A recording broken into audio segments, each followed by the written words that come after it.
Okay, this is going to be not even a walkthrough. How about a sit-through? I have taken down all of the tomatoes. We cleared those beds. We pulled all of our beans. We've cleared those beds. Swept up, and tried to pull a bunch of the weeds out of the beds. They'll probably go dormant now until, well, I say they'll go dormant. My tomatoes will probably not have anything else planted on top of them. On my second row right here, I'm going to be putting some peas in, probably here in the next week, like I did in the spring. And we're going to let them go until the frost. It's like the 6th or something of August today, and we won't get a frost till probably November, maybe even later than that. So hopefully they'll have enough time to grow and do their thing. The butternut squash has produced just about all it's going to produce. We have maybe 10 more that we're going to harvest, but the vines are all dead. I don't want to show it to you because it's ugly, but we pulled all the stuff we had in this row except for the cucumbers, and the cucumbers are still going strong. I mean, they're whacking out. They love the water, they like the heat. They just keep on keeping on. They were out in the walkways today, so we kind of picked them up and put them back in. You can see the ends are getting a little yellow. They're probably going to be heat scalded here for too long. We'll be done with those as well. Over here, we've got our jalapenos, which are, boy, we got a lot of jalapenos, just perfect for making poppers. And I've made some cowboy candy. I'm gonna can some more, just pickle them and put them up. We've got a ton of bell peppers too. I bet we've got 40 bell peppers so far this year. And there's still some on the vine down there as well. And you can see the okra coming up, popping up. It's pretty strong. It's growing real funky this year. It's kind of laying over and then growing up. But I'll show you here in a second how I harvest those. So now that you've seen what's little is left of the garden, I want to go over some things. We set up, one of our viewers asked us to put up the game cam, or called me because I said I was going to put up the game camera. He called me on it and I said, dang, you're right, I had forgot. I've been pretty busy. Anyway, I put up the game camera and I had it right on my best tomato. And all I have around the house are micro SD cards. So I put the micro SD card into an SD adapter, and that's what goes in my game camera. I had it all set up. I was making sure it was taking pictures or whatever, and it was.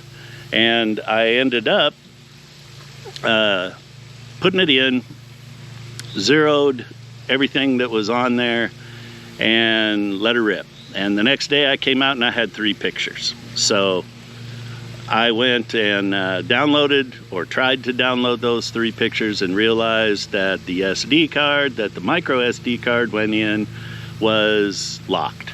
So I got nothing recorded. However, I have seen since I've been out here that I know what it is now. It's rats. That's what's been eating it. I have pigs out here, I have sheep out here, I have chicken out here, I have ducks out here. Therefore, I have feed for all those, and if you have all that, you've got rats. So I've seen them running around. They come out of the greenhouse that's right next to me, and yeah, they just feast in here. They're even starting to eat the cucumbers now. They cleared my beets, they were eating my tomatoes. They don't like my jalapenos. That's funny, huh? So anyway, they've stayed away from those. But anyway, that was the story with the game camera and what was eating my tomatoes. So I'm gonna take you over now, and I'm gonna show you what we do to harvest our okra.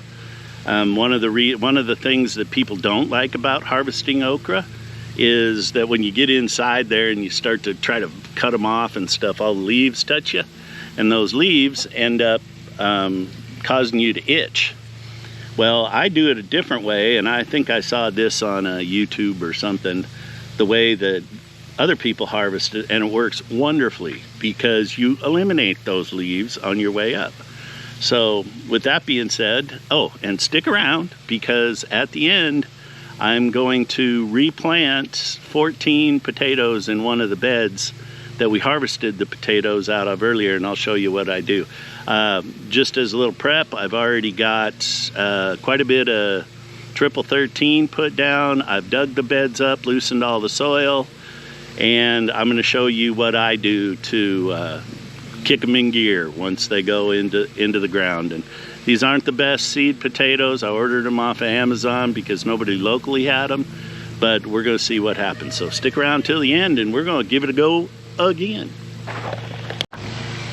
Okay, hopefully I've got you in frame on my okra right here, but this is how we do it. You notice if you look down the stem here, we don't have any leaves left. And that's because as I take okra off of the vine, I cut the leaf that it grows with.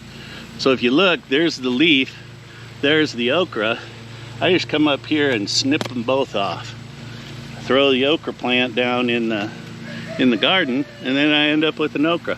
And if you keep doing this, like here's another one over here, I'm gonna let him grow a little longer. If you keep doing this, you get none of the leaves in on you as the plant grows. You know, the plant just grows up, and you never have those leaves to deal with.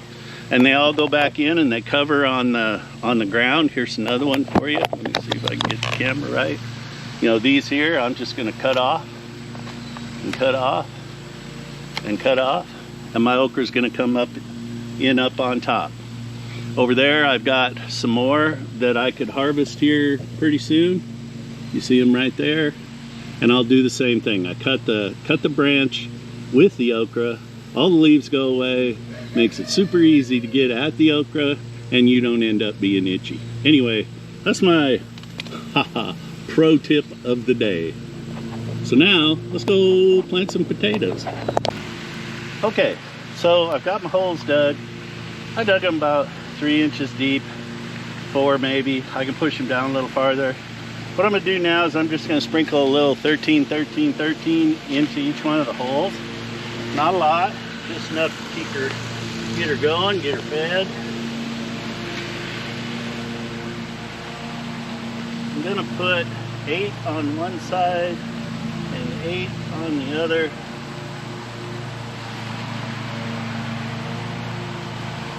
So this should just be a good start for them. These are not the best potatoes. A lot of them have started to rot, so I'm really not sure what we're going to get out of this, but we're sure going to try. Okay, in addition to the 13, 13, 13, I'm going to put a little bone meal down there. Bone meal tends to promote root growth pretty good. High in calcium. That's really all I'm looking for. I won't put a ton of this in there either, but just enough. Give it a little something to eat.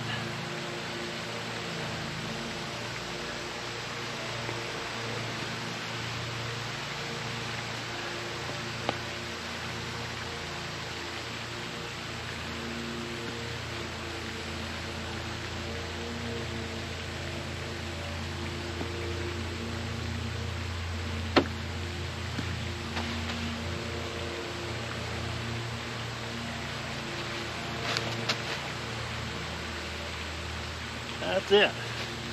Okay, so now it's real easy. Take your potato, push her down in the hole, cover it up. Potato in the hole, cover it up. You can mound it up. I'll probably mound it as it starts growing, since I don't have very many in here this time, but drop her in the hole, cover it up, nothing to it.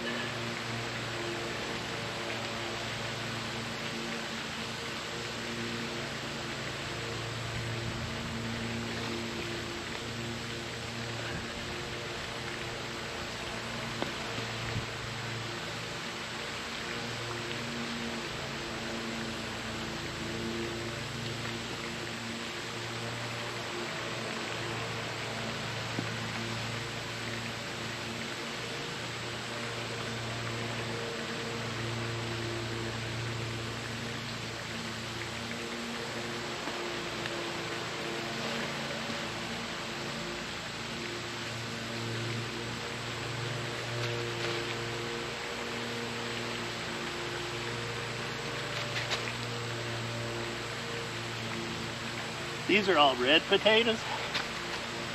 So I'll be curious to see if a fall potato season is worth it.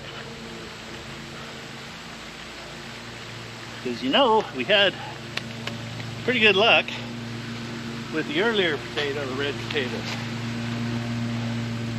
So that's it. We're done. Potatoes are planted. I think there's 14 of them. And we'll keep you posted on how everything turns out. Hopefully it'll be as good as the last one. My other 3 beds that I have here, one of them has beans in it right now. The other 2 are empty. I plan on putting carrots and maybe beets in one of these beds here within the next couple of weeks. We'll see how that goes. Once the beans are done on the far end, we're going to pull those and put up garlic. So it's been kind of a 50-50 year so far, what with the rats and all, but I've just got to figure a way around that and endeavor to persevere, man. That's just all you can do. So until next time, people, you guys like and subscribe and give it a go.